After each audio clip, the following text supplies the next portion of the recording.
Even boil பண்ண எண்ணெயை கூட காசு கொடுத்து வாங்கிட்டு போயிட்டு திரும்ப அவங்க ரீயூஸ் பண்ணுறோம். யாருக்கு என்ன தெரிய போகுது? இது எல்லாமே ஒரு நம்ம காரணங்கள் தான். நம்மளுடைய கஷ்டப்படக்கூடிய வாழ்வாதாரங்கள், வியாதினால கஷ்டப்படுறதுக்கு இது எல்லாமே காரணங்கள். தெரியாத காரணங்கள் 1000 இருந்தாலும் அதில் இது ஒரு காரணம். அதே போல சார் இப்போ நீரிழிவு நோயை பற்றி நம்ம பேசணும். அதே சமயத்துல இப்போ வந்து நிறைய பேருக்கு டயாலிசிஸ் அது இளைஞர்கள் முதல் முதியோர்கள் வரை இப்போ அதிகம் பேர் அந்த டயாலிசிஸ் பண்ணும்போது இறந்துடுறாங்க. அதற்கான காரணம் என்னன்னா, இப்ப நீரிழிவு இது உப்பு நீர்னு ஏன் சொல்லுவாங்க அப்படின்னா, பொதுவா ஒரு கல்லு ஒரு ஒரு ஒரு கல் ஒரு உதாரணத்தை புரியுற மாதிரி சொல்றேன். ஒரு கல்லு உப்பு உடம்புக்குள்ள போய் உரியணும்னா ஒரு சொட்டு தண்ணியை அது சேர்த்து இழுத்துட்டு போகும். அப்பதான் அந்த உப்பு வந்து உடம்புக்குள்ள உரிய முடியும்.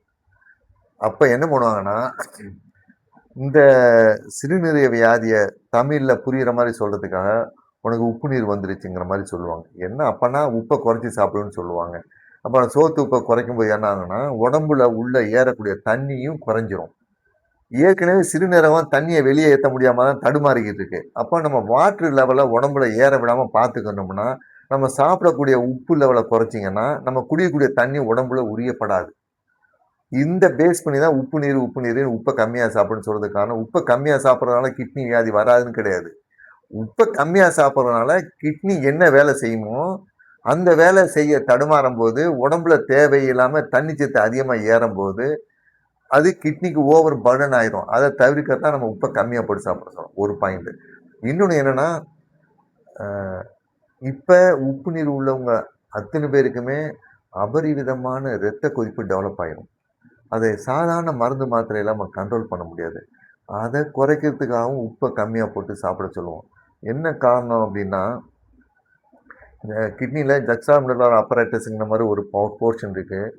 அது என்ன பண்ணும், அந்த எரித்ரோபொயட்டின் அப்படிங்கிற ஒரு ஹார்மோன் ரத்தத்தை உற்பத்தி ரத்தத்தை அதிகமாக சுரக்க உற்பத்தி பண்ணக்கூடிய ஒரு தன்மை அதில் இருக்கும். கிட்னி வியாதி வந்ததுனால என்ன ஆகும் அப்படின்னா, அந்த எரித்ரோபொயட்டின் செக்ரீஷன்ஸ் சுரப்பு இல்லாதனால அந்த பேஷண்ட்டுக்கு அனிமியா இரத்த சோகை கிரேஜுவலாகவே அதிகமாகிடும். கொஞ்சம் கொஞ்சமாக வந்துடும். அவங்களுக்கு ரத்தம் உற்பத்தி பண்ணக்கூடிய தேவைக்கு உள்ள அயன்லாம் ஸ்டோரேஜ்லாம் உடம்புல நல்லா இருக்கும். ஆனால் இந்த எரித்ரோபொயட்டின்ங்கிற ஹார்மோன் அது ஒரு ரத்தத்தை உற்பத்தி பண்ணுறதுக்குள்ள ஹார்மோனாக இருக்கிறது. அந்த சூழ்நிலையில் கிட்னி வியாதினால அந்த ஹார்மோன் சுரக்கப்படாது. அப்போ ரத்தம் உற்பத்தி ஆகிறது அங்கேயே தடைபட்டு போயிடும். இதனால் அவங்க பேஷண்ட்டு அனிமிக் ஆயிடுவாங்க, சோகை ஆயிடுவாங்க. இது ஒரு ப்ராசஸ். ரெண்டாவது, அதிகமான பேர் டயாலிசிஸில் இறந்து போயிறாங்க அப்படின்னா அவங்க எல்லாத்துக்குமே என்ன ஆகும்னா கடுமையான இரத்த கொதிப்பு ஆகிடும்.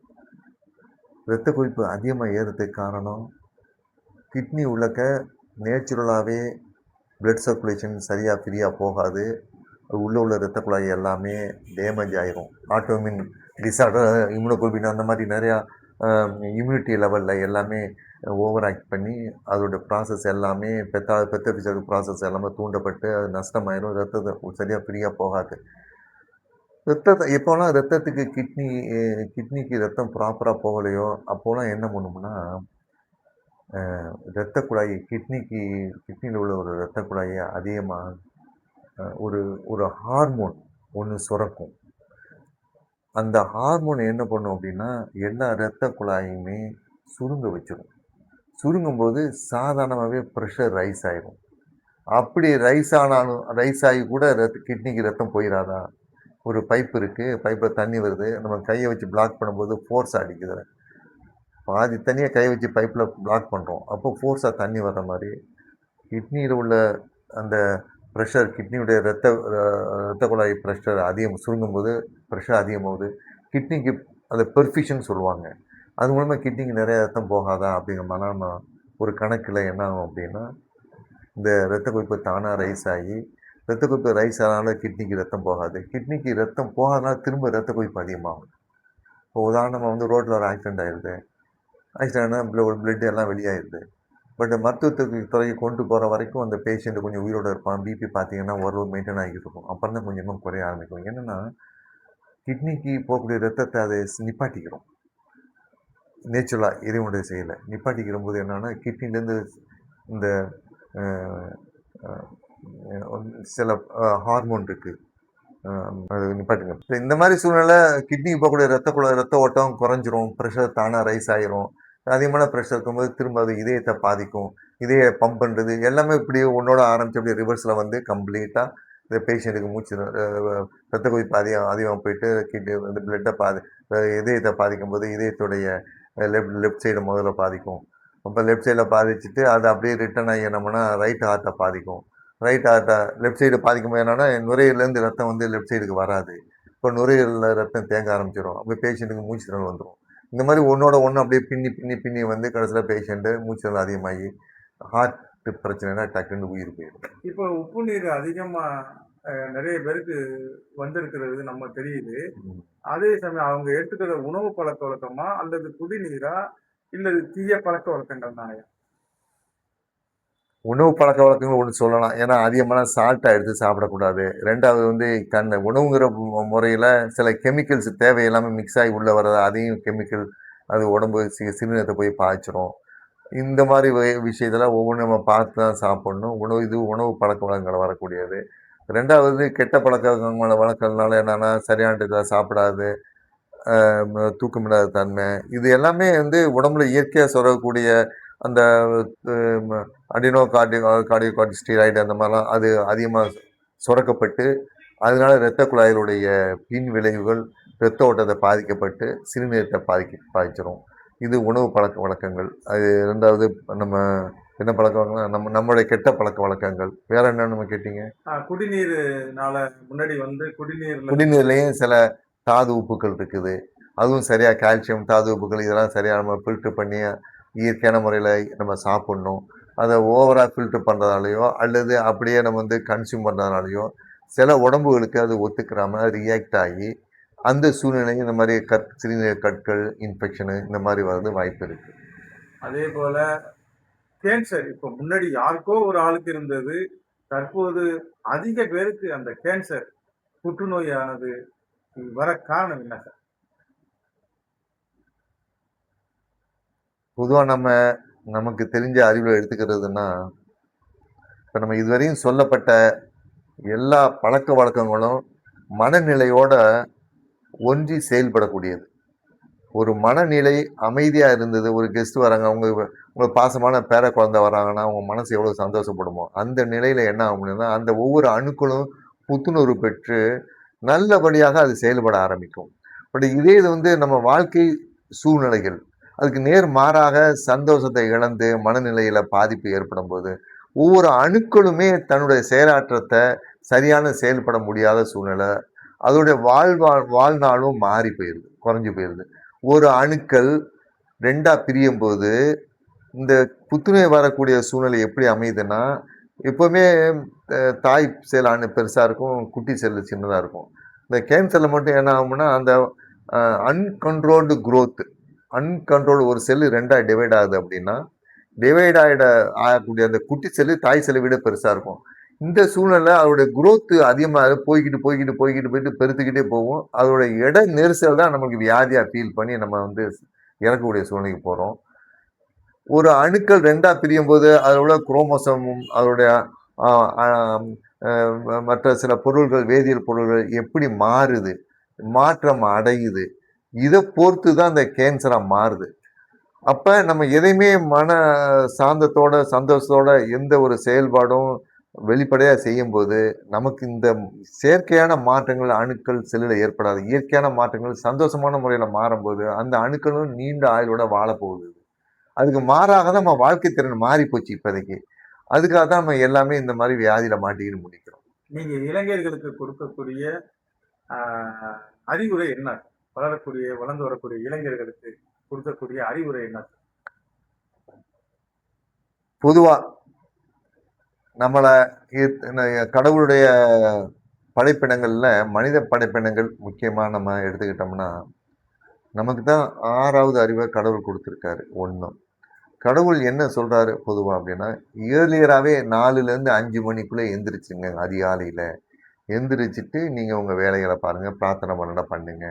அதே மாதிரி தூங்க போகும்போது இயர்லியரா பெட்டுக்கு போயிருங்க. ஒரு 10 o'clockலாம் நீங்க தூங்கிடணும். நீங்க அதுக்கு பிறகு நீங்க எதுவுமே செய்யக்கூடாது. இதைத்தான் நம்ம வந்து வாழையடி வாழையாக நம்மளுடைய முதியோர்களும் முன்னோர்களும் நம்ம பண்ணி வந்தோம். இந்த காலகட்டங்கள் இப்போதைக்கு வந்து எல்லாம் மீடியா, செல்ஸ், வாட்ஸ்அப் அப்படிங்கிற சூழ்நிலையில நமக்கு நேரம் பற்றாக்குறையினால நம்ம யாரும் தொந்தரவு பண்ணக்கூடாதுங்கிற மாதிரி நம்மளுடைய தூக்கத்தை வெறுத்து அன்டயத்துல மிட் நைட்ல நம்ம இது பண்ணிக்கிட்டு இருக்கோம். இந்த ஒரு சூழ்நிலை என்ன நடக்கும் அப்படின்னா, மூளை வறண்டு போயிரும். ஞாபக சக்தி இழந்துருவீங்க. இளமையிலேயே முதுமை வந்துரும். இதை நீங்க ஏன்னா நம்மளோட அணுக்கள் வந்து 75% தண்ணியால் சூழப்பட்டிருக்கு. அப்ப இந்த நம்ம யாரும் இப்படி கான்ஸ்டன்டா அப்ப தண்ணியும் குடிக்கிறது கிடையாது. எதுவும் செய்ய போறதில்ல. ஏதோ ஒரு கருத்தை அப்படியே மாரி பார்த்துக்கிட்டு இருப்போம். இப்போ மூளை வளர்ச்சியும் மந்தமா போயிரும். எப்பவுமே ஒன் வே டாக் இருக்கக்கூடாது. டூ வே டாக் இருந்தா தான் மூளை எதுன்னு சிந்திச்சு நம்மளும் பதில் சொல்ல வேண்டியிருக்கும். அப்பதான் மூளையுடைய வளர்ச்சியும் நன்மையா இருக்கும். அதோடைய பயாலஜிக்கல் மெக்கானிசமும் ஆக்டிவேட்டா இருக்கும். இது எல்லாமே இப்படி பண்ணும்போது வளர்சிதை மாற்றம் ஏற்படும். வளர்ச்சி பாதையில போகும். இதுக்கு நேர் மாறா இருக்கும்போது எல்லாமே தேய்மானத்துல வந்துரும். சின்ன வயசுலயே முதுமையான ஏஜ்ல இருந்தா பிரெயின் எப்படி இருக்குமோ, அது சின்ன வயசுல வந்து தொலைஞ்சிரும். ஸோ வாழ்க்கையில நமக்கு அதனால எந்த சந்தோஷமும் ரியலைஸ் பண்ண தெரியாது. போர் அடிச்சு போயிரும். ஒரு செயற்கையான வாழ்க்கையில என்ன இருக்கு அப்படிங்கிற மாரி நம்மளும் அந்த முதுமையுடைய ஆஸ்பெக்ட்ல தன்னுடைய வாழ்வாதாரத்தையே வெறுத்து போய் எடுத்தேன் கவுத்துங்கிற மாரி கோவத்தன்மை அதிகமா வந்து நம்ம இந்த வாழ்க்கையை நம்ம சின்ன பிள்ளைங்க இளந்தாரிகள் சீரழிக்கக்கூடிய வாய்ப்புல தான் இந்த காலங்கள் ஓடிக்கிட்டு இருக்கு. என்னுடைய அட்வைஸ் என்ன அப்படின்னா, தயவு செய்து அதிகாலையில 4 to 5க்கெல்லாம் எந்திரிச்சிருங்க. எந்திரிச்சுட்டு நீங்க என்ன பண்ணணுமோ உங்க வேலைய அதுலேருந்தே ஆரம்பிச்சிருங்க. இயற்கையாவே ஒரு 9 மணிக்கெல்லாம் நம்ம நைட்டு சாப்பாடு அதுக்குள்ள சாப்பிட்டுட்டு 10 மணிக்கெல்லாம் நிம்மதியா படுத்து தூங்குங்க. ஒரு 7 to 8 மணி நேரம் நிம்மதியா தூங்கி காலைல 4, 5 மணிக்கு எந்திரிச்சிங்கன்னா, இதுவே உங்களுக்கு ஆயுள் காலத்தை நீடிக்கும். உங்களுடைய மனநிலையை சந்தோஷப்படுத்தும். அறிவுத்தன்மையை அதிகமாக்கும். ஞாபக சக்தியை அதிகமாக்கும். பிரெயினுடைய வளர்ச்சியை அதிகமாக்கும். பிரெயினுடைய தேய்மானத்தை குறைக்கும். இந்த சூழ்நிலையெல்லாம் உங்களுக்கு ஒருங்கிணைந்து இருக்கும்பொழுது, உங்களுடைய செயல்பாடும் சொசைட்டிக்கு ரொம்ப நன்மையா அமையும்போது, உங்கள பார்த்து பல பேரு இப்படியே நம்மளும் இருக்கணுங்கிற மாரி ஒரு ஆர்வம் ஊட்டக்கூடிய செயலா மாறும். இது எல்லாமே உங்க இளந்தாரியர் கையில தான் இருக்கு. நம்ம படுக்க போறோமா, நம்ம கையில செல்லே இருக்கக்கூடாது. இயர்லியராவே நீங்க படுக்க போங்க. செல்ல வேற இடத்துல வச்சுட்டு போயிருங்க. காலை எந்திரிச்சோமா, கடவுள வேண்டுனோமா, அது மாரி பண்ணிக்கங்க. சாப்பிடுறோமா, அரை வயித்துக்கு சாப்பிடுங்க. கால் வயிறு தண்ணி குடிங்க. கால் வயிறு எம்ப்டி ஆயிருங்க. உங்களுடைய சூழ்நிலையில பிரார்த்தனைகள் எப்படி சொல்லி குடுக்கப்பட்டிருக்கோ, அத ஃபாலோ பண்ணி பிரார்த்தனை பண்ணுங்க. கிங் ஆஃப் த கிங் நம்மள படைச்ச கடவுள் இருக்காரு. இறைவன் இருக்காரு. அவரு என்ன சொல்றாரோ, அவரு யார் கூட எப்படிலாம் அனுகூலமா, சந்தோஷமா இருக்க நினைச்சு, அவரு நம்மளுக்கு வேதத்துல சொல்லிக் குடுத்துருக்காரோ, அத நம்ம ஃபாலோ பண்ணுவோம். ஏன்னா, நம்ம உயர்ந்தவர்களாக, சிறந்தவர்களாக கடவுள் சொல்லியிருக்காரு நம்மள. நம்ம வாழ்வாதாரத்துல ரோட்ல பார்க்குறோம் பெரிய செயினோட கழுத்துல போட்டு, கையில பிரேஸ்லெட் போட்டுட்டு, தன்னுடைய அ தன்னுடைய தான் எப்படி அப்படிங்கிறத மத்தவங்களுக்கு காமிக்கிறாங்க. அதனால அவங்களுக்கு என்ன சந்தோஷம் வருமோ அவங்களுக்கு தெரியாது. மறைமுகமாக அவங்க மத்தவங்கள அடக்க பார்க்குறாங்க. நான் உயர்ந்தவன், நான் சொல்லக்கூடியத நீங்கலாம் கேட்கணும் அப்படின்னு. நான் கேட்பேன் பொதுவா. அப்படிப்பட்ட பெரிய மனிதர்கள் தன்னால தான் எல்லாம் செய்ய முடியும். தான் தான் பெருசுங்கிற மாரி ஒரு எண்ணத்துல இருக்கக்கூடிய மனிதர்ட்ட நீங்க போய் கேளுங்க. உங்க தலையில எத்தன முடி இருக்கு? எந்த முடி முதல்ல நரைக்கும்? எந்த முடி சாகுற வரைக்கும் கீழ விழாம இருக்கும்? கடைசி வரைக்கும் நரைக்காத முடி எதுன்னு கேள்வி கேட்டா அவங்களுக்கு பதில் சொல்ல முடியுமா? நிச்சயமா. முடியாது. அதே மாரி பாத்ரூமு அது கூப்பிட்டா தான் நம்ம முடியும். நம்ம போய் அவசரத்துக்கு உட்காந்துட்டு நம்ம என்னதான் முயற்சி பண்ணி முக்குனாலும், ஸ்ட்ரெயின் பண்ணாலும் அது வராது. இதுதான் மனிதர்களுடைய இது எல்லாத்தையுமே நமக்கு இஷ்டப்பட்ட பாரி கடவுள் செஞ்சு குடுக்குறான்னா, அதுக்கு தான் நம்ம நன்றி செலுத்தணும். நன்றி செலுத்திட்டு ஒருத்தவங்களுக்கு ஒருத்தவங்க உபகாரமா இருக்கிறது. நம்ம ஒருத்தவங்க பண்ணிட்டாங்களா, கடவுளே இறைவா அவங்களுக்கு நேர்வழி காட்டி இந்த கஷ்டத்த விட்டு என்னை காப்பாத்திங்கிற மாரி கடவுள்ட்ட பிரார்த்தனை செய்றது. இது மாரி வாய்ப்புகள இளந்தாரிகள், வாலிப பிள்ளைங்கள் நீங்க கடைபிடிச்சு வந்தீங்கன்னா, நீங்களும் மன அமைதியோட சந்தோஷமா இருப்பீங்க. நம்மள பார்த்து நம்முடைய இளந்தாரிகளும் அத ஃபாலோ பண்ணி வரும்போது, நம்ம நம்ம சொசைட்டி ரொம்ப நன்மையா அமையும். நீங்க அதிரனில் இணைந்து இதேபோல மருத்துவ உதவிகள், மருத்துவ ஆலோசனைகள், அதேபோல இளைஞர்களுக்கான அறிவுரைகள் சொன்னதற்காக அதிரனில் சார்பாகவும், சமூக சார்பாகவும் மிகுந்த நன்றியோடு சந்தோஷத்துடன் விடைபெறுகிறேன்.